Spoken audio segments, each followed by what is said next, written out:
boys that have lots of energy and work awful hard and have interesting personalities, and they're between the ages of 15 and 18. And I'm 21. And the boys decided Sabbath morning that they wanted to go for a hike in the Blue Mountains. Why not? And I was the new guy in the block. I was 22 years old. I keep emphasizing that so you understand that I was walking into a trap. Walking into a trap. But I understand boys. I understand teenage boys. I'm a PE teacher. I understand them, so I'm not worried at all. Not worried to the point where I brought my younger brother, who was going to go to school one day at that school, so he could kind of see how things, went. We hiked for several hours. We got to maybe the top of the area, the mountains that we were hiking in. The boys said, "Man, we're so tired. Let's just sit down and wait. Rest a little while." That's a great idea, guys. I'm talking to them, interacting, good. A good PE teacher, right? Okay. And then one of them says, "My feet hurt. Let me put my feet in the water." Well, what's wrong with that, right? Let them put their feet in the water. And pretty soon, every kid, all 8 of them, had their shoes off and their feet in the water. And they said, "Come on, you're the coach. Come on in with us. Enjoy." I did. And all of a sudden, we were floating down the river.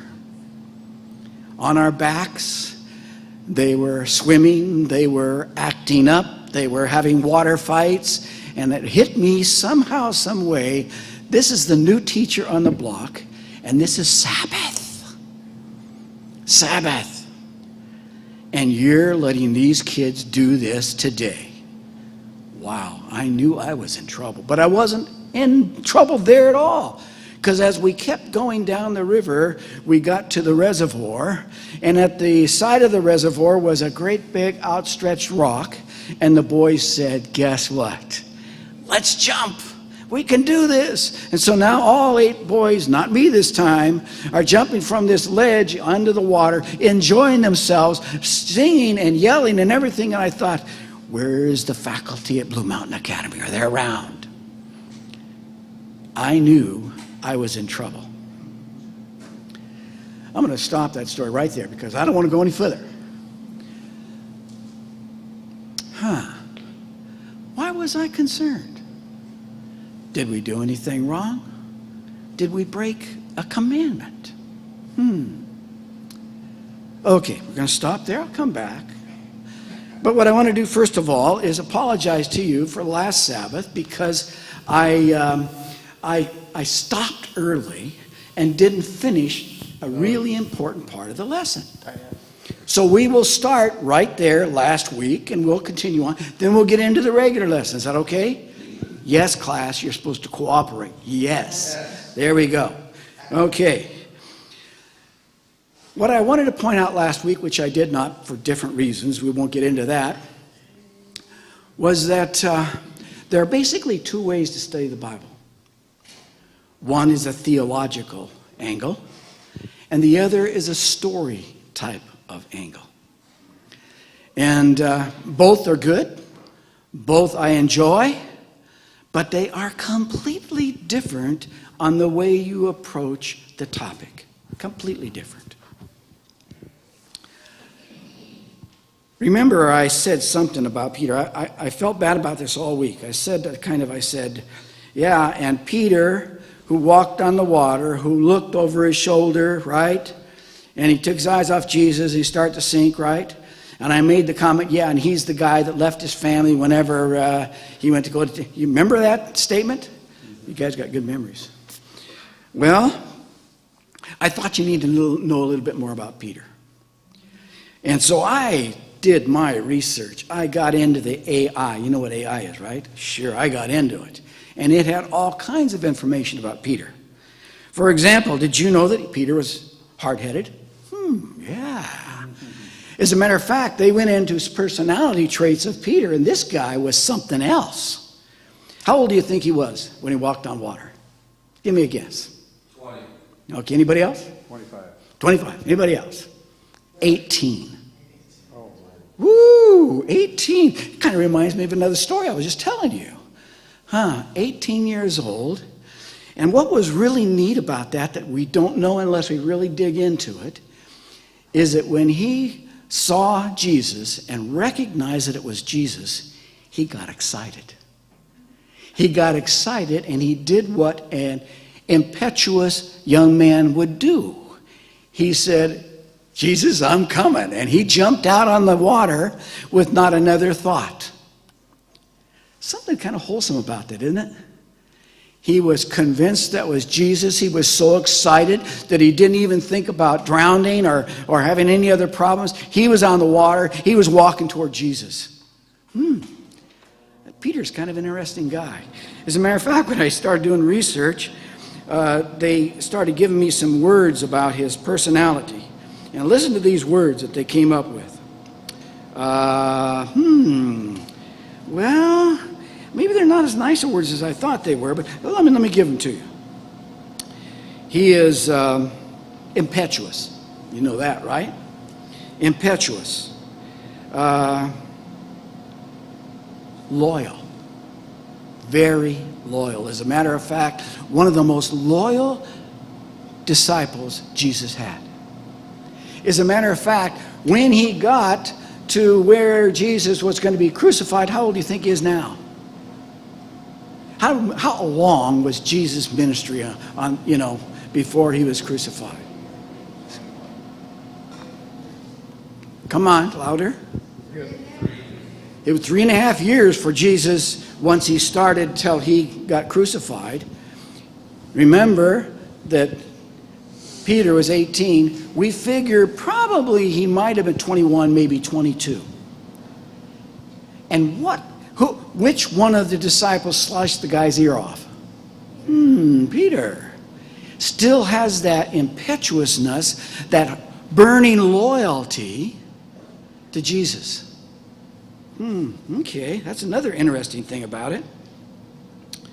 They also said that he was the most capable of all the disciples, and yet he wasn't educated. He hadn't gone to school. He didn't know Greek. He didn't know any of the other stuff. He was uneducated, as a matter of fact, and when you got him into academic environments, he fell on his face. Peter. But by the time they were all at the end of Jesus' ministry, Peter was one of the main leaders of the 12. Wow. Interesting personality. He got angry quick. I could see that. Now, by the way, every time I give you a characteristic, I've got 3 Bible texts to back it up, because that's what those AI guys do. And so I'm telling you, this is accurate. When they say the guy was impetuous, when they say he got angry, lost his cool, that's the way it is, because they've got the Bible text to back it up. I thought the characteristic that I loved the most, what they were talking about, he was passionate. Peter was passionate. So when it came to Jesus and what Jesus needed and what Jesus was going to do, this guy was passionate. He was out there pushing to get it done. You know, it's strange. The Catholic Church, they chose, how would you say? They chose different disciples or stuff to be, kind of in the church big time. And isn't it interesting who they chose? Peter. Because he was known as a man that could move mountains. Wow. If I were a principal or if I were a boss, I would want Peters on my team, right?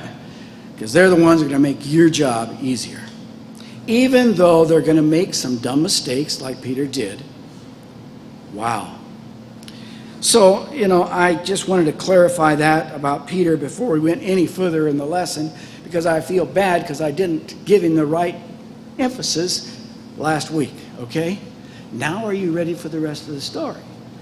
The story about me teaching the kids on the hike, okay? I didn't tell you that we got into this big reservoir, and at the end of the reservoir is a dam. And where they had the dam was a spillway. and the spillway fell about 30 feet. And guess what? My teenage boys wanted to go over the spillway. Do you think I did? No way, Jose. But they wanted to. Well, we were just getting close to the edge of the spillway, and I heard a voice. I heard someone say, "Hey, are you Mr. Epperson?" I looked up on the dam, and it was one of the faculty members. Now, I don't know about you, but when you're employed, well, you do have certain people have different personalities. Well, in our school, we had personalities that were very critical of things that you did wrong. And they didn't mind telling the other faculties. And you can imagine who was on the dam, right? One of those. So, was I out of line with those kids? Did I break the Sabbath? Did I break the Sabbath? Did they break the Sabbath? Was I hornswoggled in this whole thing? It wasn't my fault. That's what I would claim. Actually, what we're stumbling on is something that Jesus was dealing with the Pharisees. Because they were always trying to catch people out of line and not following the rules. Now, if you remember correctly, the Pharisees had how many different sets of rules? I mean, they had at least 3 different really important documents. They had one document on the Sabbath alone. Do you remember that? I got into that document. I just couldn't believe it. What amazed me about that document was that they covered everything you can think of. Now, if I were to ask you, and I want to see your hands, class, how many of you would say it was a good idea to take our youth to Cades Cove on Sabbath? Hands up. Okay, yeah, okay. Good. The kids are going to have fun, right?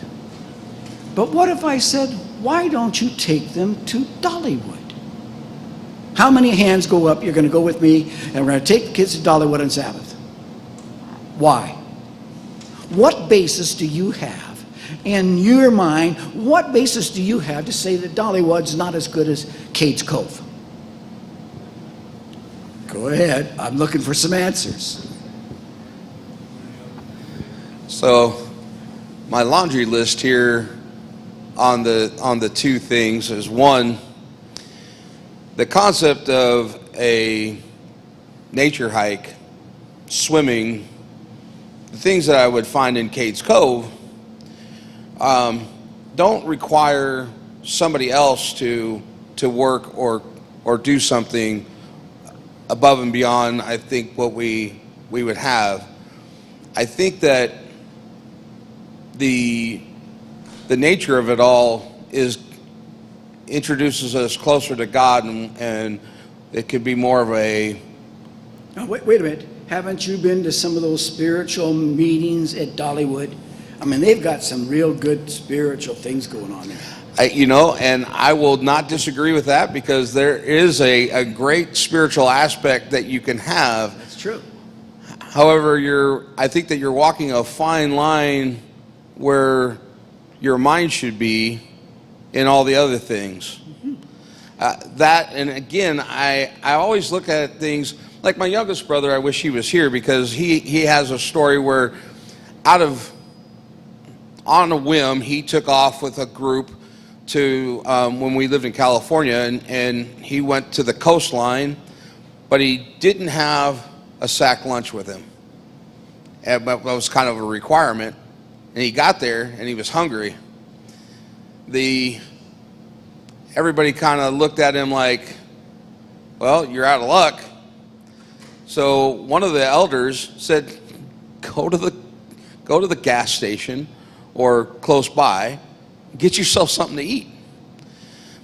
So I look at certain things a certain way. So it's my personal preference or my personal idea that Dollywood wouldn't be a Sabbath event where Cades Cove can be.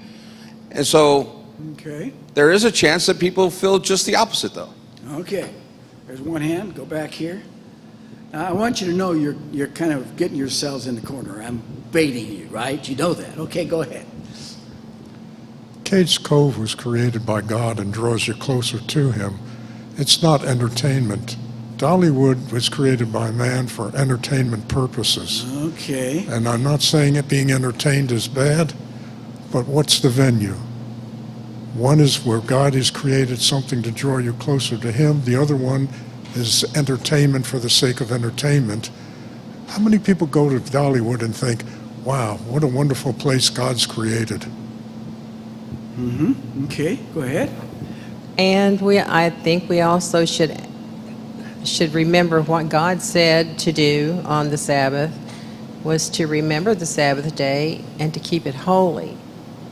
So that, Okay. and in the New Testament, that's developed a little bit further, about going into that Sabbath rest with God, where it's a rest of trust and faith. But I think, to me, it's a day that anything that glorifies God on the Sabbath day is acceptable to God. Okay. Are you ready now? I'm going to give you some of the things you can do if you're a Jew on Sabbath and some of the things you can't do. Did you know that on Sabbath you cannot use electricity? Did you know what? Including lights, radio, television, computer, air conditioning, alarm clocks. You cannot use that electricity on Sabbath if you turn it on Sabbath. You can turn it on Friday as long as you don't turn it on Sabbath. Got that one? That's right out of their book. I just read it, okay? I'm sorry. Thank you. That's a very good response. Just making my point. Okay. Did you know that you can't cook, you can't bake, you can't kindle a fire, you'd better not do gardening, no grass mowing, no laundry? These are rules that if you violate them, you are breaking the Sabbath. If you break the Sabbath, is that a sin? You guys are getting deeper. Okay. So, I look at these Jewish rules and I say, man alive, I can't believe you can't even use the telephone on Sabbath according to this. What in the world's wrong with these guys? Where in the Bible does it say that? Where in the Bible? But then I said, I asked my question about Dollywood and about Cades Cove, but I'll tell you the thing that really drove us crazy as parents. Do we let them ride a bike or not on Sabbath? We debated about it. Have you ever debated about like that? What do you do with your kids on Sabbath? What do you do? Now, you're not Jews, but do you have some unwritten traditional laws that you guys keep? Huh? Sounds like it to me because I heard your rationale. Your rules are the rules, and that is part of the thing that good Adventists do. So if I'm a youth leader, I better not take them to Dollywood. But do I let them run? Do I let them jump off the cliff into the water? Seventh-day Adventists seem to have their own set of traditions that are okay to do on Sabbath and not. Would you agree with me? Absolutely. The difference is that the church didn't write them out. We make them ourselves, don't we? All of a sudden it hit me that all the times, I have a good, easy time keeping the Sabbath today. You know why? I love my nap. Isn't taking a nap on Sabbath okay? Come on, that's what we recommend. Right, there we go. There it is. I'm in good shape. But when I had kids, when I was in an academy as a teacher, let me tell you, the Sabbath brought very perplexing problems. We spent a lot of time at Blue Mountain discussing, is this okay on Sabbath or is this okay on Sabbath? Now, we did that for several reasons. First of all, go ahead, interrupt me. Go on. Here we go, right here. I don't mind you interrupting me. I just would like to know if any of those boys' last names were Link. Fortunately not, but they could have been. By talking about the Sabbath, my wife, a new Seventh-day Adventist, her daughter would come home and want her to go out shopping on the Sabbath. And, of course, she didn't want to. And she talked to the pastor about it. He says, you're going to spend time with your daughter. You're not going to buy anything. And you're spending quality time with your daughter that she wants. You don't have to be so strict that you're driving them away from you. Okay. Christ where did he spend his time on the Sabbath? Well, I know a couple times he really messed up. Let me bring you to another question to answer your question. I have a granddaughter. She's no longer a Seventh-day Adventist, and she moves every 6 months. You know, she's 23 years old, one of those, from this apartment to that apartment. And my son wants me to go help him move her stuff on not Wednesday, not Thursday, not Sunday, Sabbath. Okay, give me some counsel. What do I do? Opportunity to be with my son as we drive to go and do that. The work part, maybe I could, give me some counsel here, folks. Come on. What should I do? So on that last question, I think that they've put you in a position that is unfair. I agree, and I told them that. But still, I had to make a decision. And so we have to make decisions based upon our personal values, our personal, where we're convicted. So if we have a personal conviction and we think that it's okay to do this, but not okay to do that, that's our personal convictions. And I think that's where God looks at us and goes, hey, you're sticking to your convictions, that's fine. I don't have an issue with it, because only God can really determine whether you taking those kids on the hike and then turning it into a water slide, water rafting, jumping off the bridge event, whether it was right or wrong.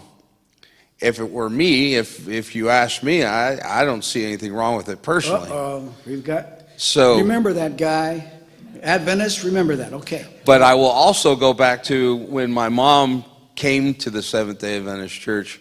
I was a little kid. It was back in the 70s. One of the things that I recognize as a child being part of the Seventh-day Adventist Church, and when I got old enough to realize what the terminology was, it became very legalistic. And so with that concept, wait, say that again. We became very legalistic.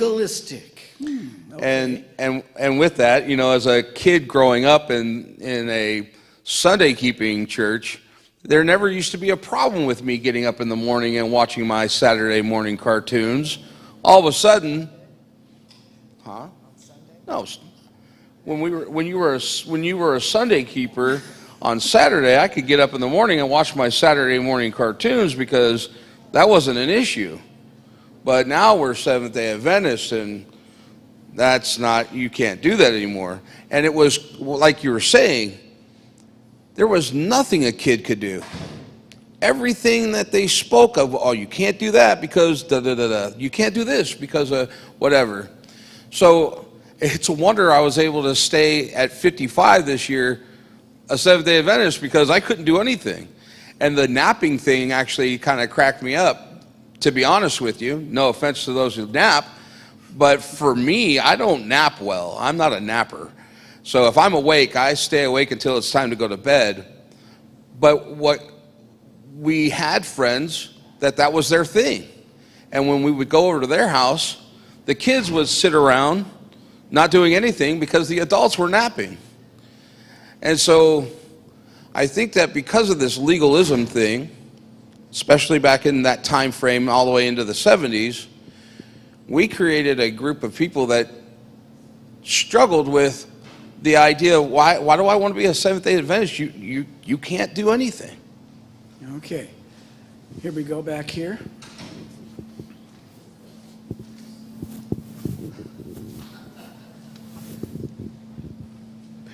I would like to know, I haven't had a chance to study this right now, but there was a day of preparation. The only biblical example that I can come up with is when the Israelites, were in the desert after the Exodus, and God told them what to do to prepare for the Sabbath so that they wouldn't have to work. It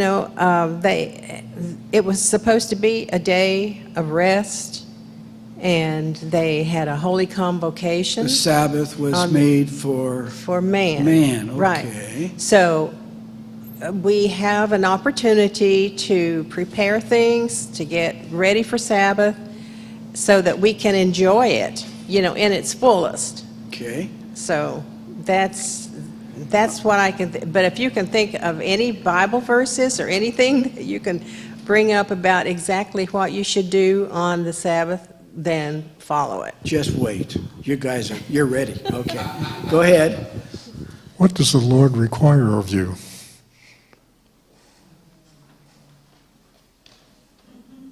It's a famous text in Micah, I think it is. And?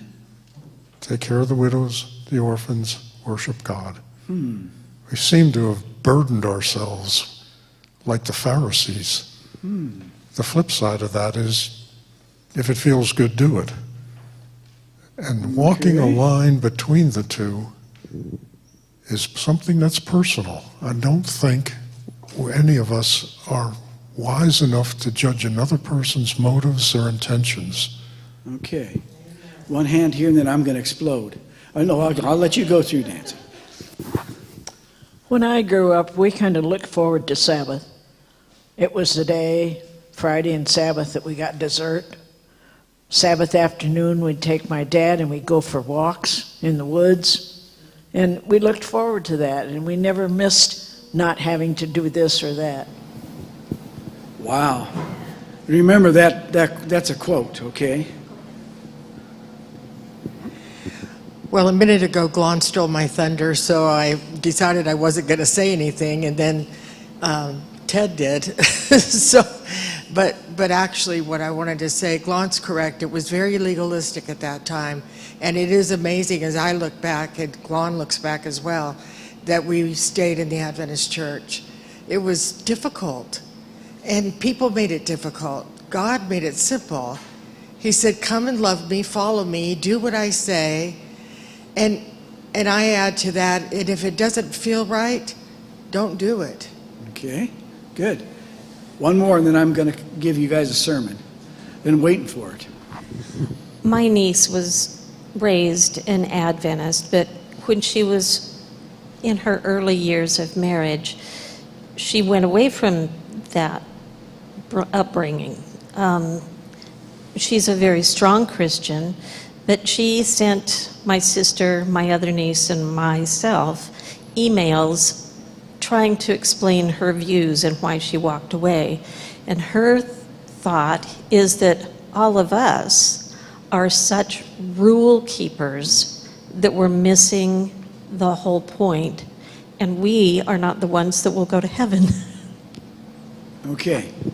Now, I must tell you that when I read all these things about the Jews, the lights, the radio, the television, they came back to one thing. That's what the Friday is all about. If you turn on the lights, the air conditioning, everything, you get everything done, then you don't have to do it on Sabbath. That was their reasoning. But all of you are scooting around. Go ahead. The reason that the parents go home and take naps is because they don't have the answer for the kids, so they're avoiding it. They go home, take naps, and then they let the kids figure it out. Okay. There's your answer. The bottom line is Seventh-day Adventists are just as guilty of righteousness by works as the Jews. And it's easy to get caught in that trap. It's easy to get caught in that trap if we just had some rules that we could blame or could regulate us. Rules are for regulation. That's so you don't have to think or, right, or choose. Jesus is facing the Pharisees. They're there to trap him. They're there to put him in a corner and put him in his place. He's walking a tightrope. I'm going to let you speak, and then I'll finish. Go ahead, Ted. I misquoted Micah. I'm sorry. It says, what has declared to you? The mic closer. I misquoted Micah. It's he has declared to you, O man, what is good and what does the Lord require of you, but to do justice, love mercy, walk humbly with your God. I think the last one's probably the one we have the most difficulty with, being humble before God. Good. Good. Okay.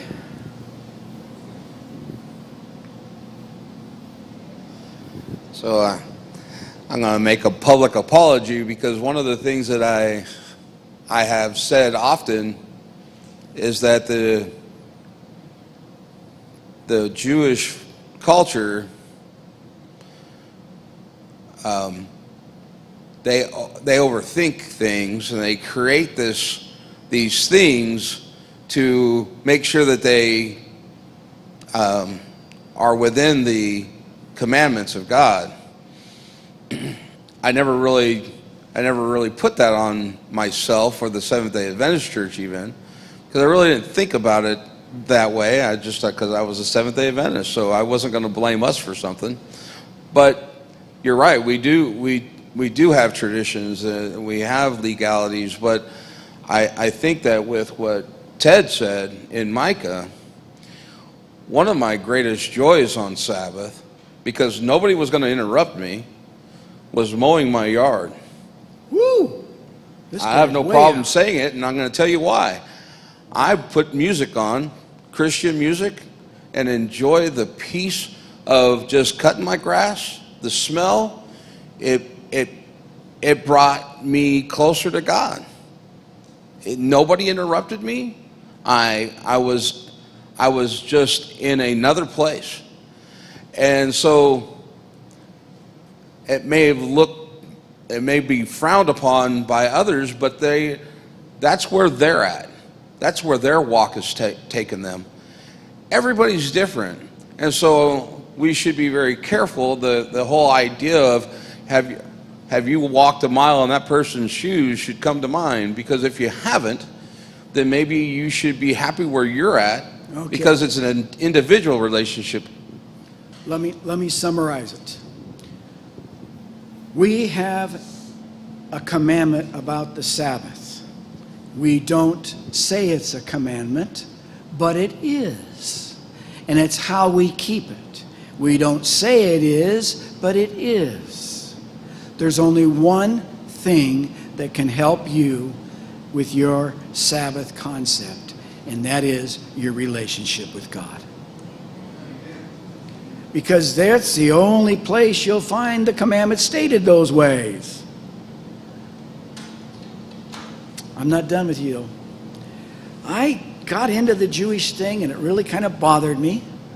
And then I came across, that statement there in Leviticus where it says you shouldn't eat pork, you shouldn't eat rabbits, you shouldn't eat this, you shouldn't eat that. And we Adventists, we don't, right? Well, if we go to potluck, do you see any pig meat there? No. Where does it say in the Bible that it's a sin to have pig meat? As a matter of fact, I got into AI. Listen, AI knows what it's talking about, right? I got into AI. I asked it, are any of the foods that's listed in the Bible, in Leviticus, are they bad for us today? Guess what the answer was? No. All research says that they're not any worse than anything else. That's the unclean meats we're talking about. He didn't say anything about the meats. Seventh-day Adventists have a law. Let's see, where's that law found? What does it say? Unclean foods. Yeah? Yeah. Where does it say it's a sin for you to eat pork? Come on. What commandment covers the pork thing? What commandment covers the sardine thing? Come on, guys. But we Seventh-day Adventists, if somebody at potluck brings some meat, what is everybody doing? Right? It's not a commandment, but we treat it like a commandment. I don't like meat. Whenever I was a teenager and became a Seventh-day Adventist, all of a sudden I realized that I couldn't eat meat because if I wanted to be an Adventist, they don't eat meat. So I used to go to Burger King, okay? And you know what I used to order? They always said, order it like you want it. I said, I want a Whopper without the meat. And I was proud. I'm a Seventh-day Adventist. I don't eat meat. Go ahead back there. Sorry, I agree with you, but doesn't it, Leviticus 11 at the very end around verses 40 say it's the law of the beast? I'm not sure. You have to look that up, somebody. I'm not sure about that. Give her the mic so we got some cooperation on that. Leviticus 11 talks about the clean and unclean foods, and how I know it says in there that if you touch pork or something that you have to do something. Where is it? Got a hand over here, You too. will make yourself unclean by these. Whoever touches these carcasses will be unclean till evening. Whoever picks up one of their carcasses must wash their clothes, and they will be unclean till evening. That brings So us to there the is- Sabbath school lesson, doesn't it? Where the disciples were touching unclean people, and the Pharisees were catching them on it. You know? Okay, go ahead. I think in the Leviticus text there, that God is telling people what are things that are good for you to eat. It's not a commandment. He's telling them things that are good for them to eat, and probably the reason some of these things that people eat now that it doesn't bother them is because the meat industry, the meat has so much antibiotics and things pumped into them, they don't have those problems anymore. But you think about your body as the temple of the Holy Spirit, and God was giving us health laws there. And sure, they're not a commandment, but if you do trust God, if you trust Him enough with your salvation, we should trust Him with our health also. Good.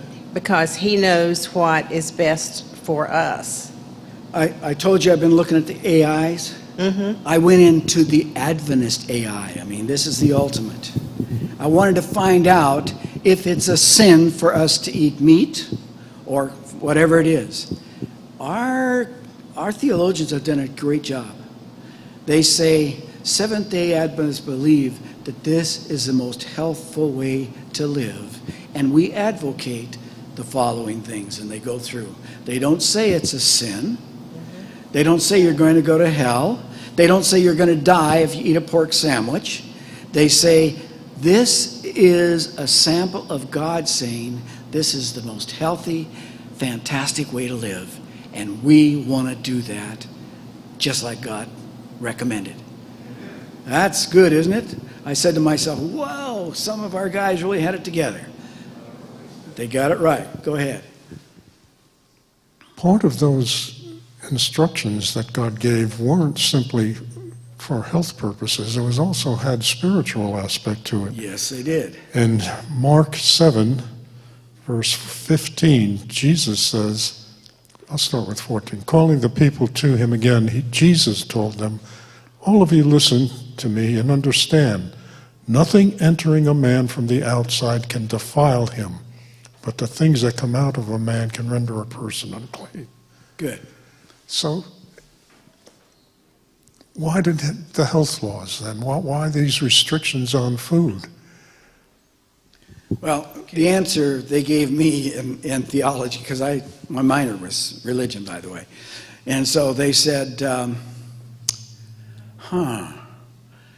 back then, the Levitical laws were there to protect those people from hazards they were living in. Mm-hmm. And those laws were really applicable back then about being poisonous and dangerous and so forth. Those laws were made to help the Israelites survive in a new world. Remember? They were traveling, right? They were traveling. They were going all over the place. And so they came up with laws that would help their people survive. They started out right. Yes. We had a former pastor who had a wonderful sense of humor, and we were present when he was giving a Bible study, and we had a good Baptist man that was sitting in on the study, and I came from a Baptist background too, so I understood what he was talking about. And he said, "Are you telling me that I'm going to hell if I eat pork?" Or he didn't put it that way. He said, "Are you telling me I won't go to heaven if I eat pork?" Mm-hmm. And the pastor said, "No, but you may get there before the rest of us."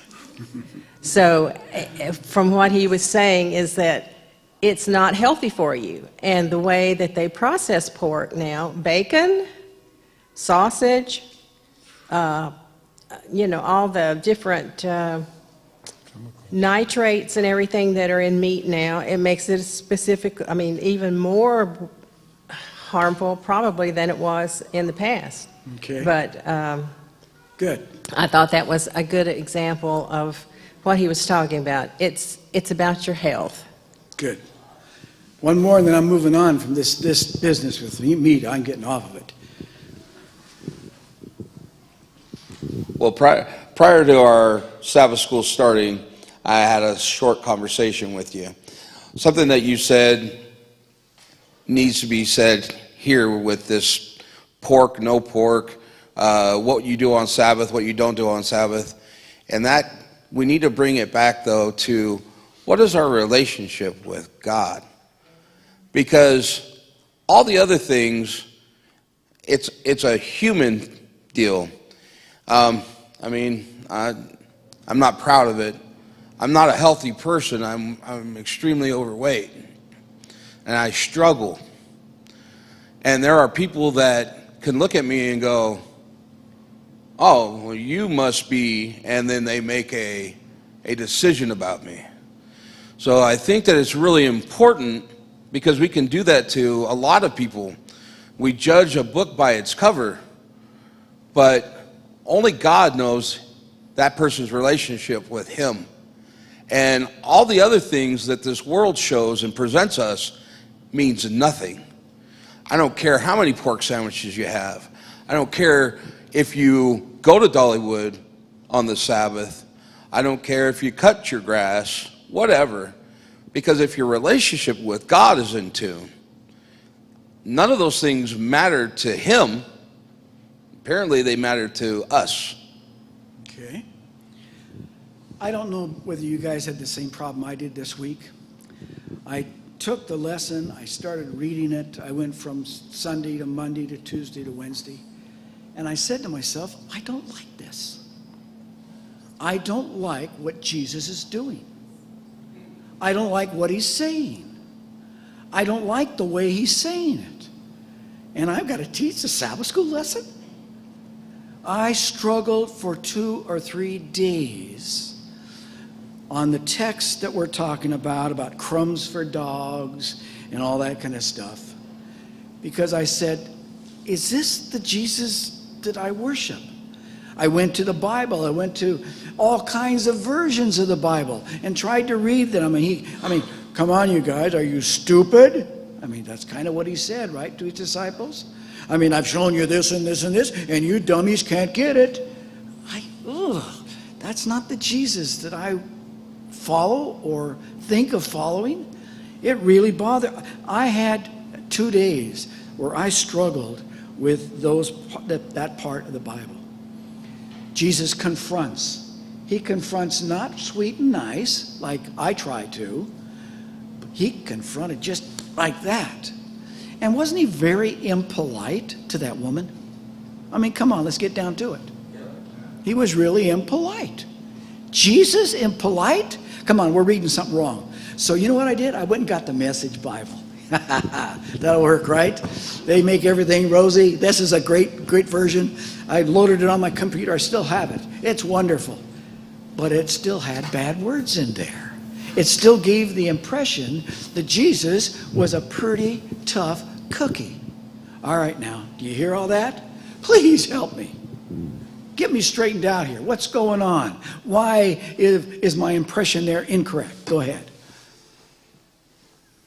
When he seemed to be impolite to the lady said, yes, but even dogs get the crumbs.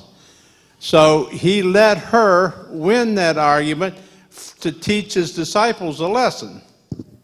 So he was nasty because he wanted to teach the disciples a lesson. Okay, all right. Okay, go ahead. That was exactly it. He did this knowing that his disciples were listening in, and he wanted to check their heart's condition, not to do anything harmful or say anything nasty to the lady, but he wanted to see where his disciples' hearts were and how they would relate to this. Okay. So if I have one of the church members come up to me and I say, you know, you've got really bad breath. Now I'm saying it because I want her not to breathe on other people. I don't want her to, be shunned by the rest of their church. Do you like me? No, you don't like me, do you? You don't like me. Well, what am I? I was doing it for her good, but you don't like me. Come on now, let's massage this out. Show me where we got to get somewhere. Go ahead. So this is another conversation because I too struggled this week with this. A little too early because I struggled from Tuesday on and I couldn't get rid of it. Tuesday's lesson implied that Jesus is prejudiced. Period. Point blank. He didn't act as if she basically said, you're a dog. You are not, you're less than human because of where she came from. There's a lot of things in the Bible I don't understand. This one I struggle with a ton because, like you, that's not the Jesus that I see. So I said to the guys that I was talking with this morning, no pun intended, but with lack of better words, I think Jesus was playing devil's advocate here. Because I think what he was showing was to the disciples, this is how the Jewish people act. Okay. But the Gentile people know who I am. They come to me. They recognize that I have this to give them. And even though you think, so I think he was speaking of the people and acting as the people did in that day, and then showing them what really should be done. So it's a difficult lesson to learn because I think that in today's day, there are a lot of people that will look at that somewhere and say, you follow that guy? But he's a prejudiced. He's a prejudicial person. So I think it's important for us to understand these concepts, and because I do believe that there's going to be a time that we're going to be called on the carpet on things that We may not understand, and again, that's where that relationship with God is going to come into play, so we can answer these a little better. Okay. Anybody else? Get me out of this scrape. I don't like this scrape I'm in. Yeah, thank you for that explanation about I think they referred to the Gentiles as dogs too. And she probably knew that. But I think he was trying to pull out her faith. You know, she did not give up. She knew he could do it. And she had faith in him. So he was showing that to his disciples, if you have faith, if you believe, you will be accepted. Good. Yeah, there's another hand over here. Go ahead. Oh, go ahead, Ted, and then we'll go there, right? I think Sister White sums it up pretty nicely at the end of Tuesday's lesson. By his dealings with her, he has shown that she who has been regarded as an outcast of Israel is no longer an alien but a child in God's household. Good. I think that sums it up really Very nicely. good. That helps. Yes. So I think one thing you can look at is the next story, which is the feeding of the 4,000, that Jesus' statement about the crumbs, the crumbs are on the floor. When you look at the leftovers, Jesus' leftovers filled 11 baskets. And the idea there is that Jesus has more than enough. When he makes a table, when his table is set, his food, the provisions, are enough to feed as everyone there, and there's enough for many, many more after. And I think that when you combine those two stories together, that understanding comes together. Another thing on this whole meat aspect, this whole chapter is regarding Jew and Gentile relations. And we often today look at this story with sort of a Southern Baptist mindset. We might even we could say the Bible Belt mindset. We are hyper focused on pigs and shrimp and all those things, and that's all we see. But the church then was mainly Jewish. And so what Mark was saying there is trying to explain, what do you do when do you have to go through 2 hours of cleaning pots and pans before you can make a meal because it touched a Gentile? That was the main point. And so this story about washing hands, and then the story of the Syrophoenician woman is not unrelated. It's Jew and Gentile relations, trying to show the church that we can work together, we can be a unified body, we can actually sit down at potluck with someone who's not a Jew, and you don't have to worry about washing your hands. That's the whole point of this story. And I think that why Mark puts it in there in one unit is to teach us that we can have a unified body. Wow. I don't even have to say any more. That was very well done, wasn't it? That was great. I would tell you that I fell on my knees Wednesday night and I said to the Lord, get my brain clear. Help me see what's going on. And it came to me. This is my bias now. I've heard yours. I like yours better than mine, but I'm going to tell you mine. Jesus had the ability to say skunk, and you wouldn't hear the skunk. You would hear something else. In other words, when Jesus talked to that lady or anybody else, the words he spoke were not just the words, but they were expression on his face. There was something that you could see beyond. Have you ever seen a person say one thing and you say, they really mean this? Jesus had the ability to convey love, compassion to people without saying love and compassion. This woman read it from the beginning. She read what was going on. She didn't back down. And you notice, he didn't explain a lot to her. He just said, healed. Don't underestimate Jesus' ability to communicate non-verbally. Don't underestimate Jesus' ability to impress us with his actions and no words. It's really important that we take the entire Jesus. Okay? Thank you. Let's bow our heads for a word of prayer. Our Father in heaven, we've talked about some touchy things this morning, only to try to better understand where we're at in our whole walk with you. Thank you for leading us.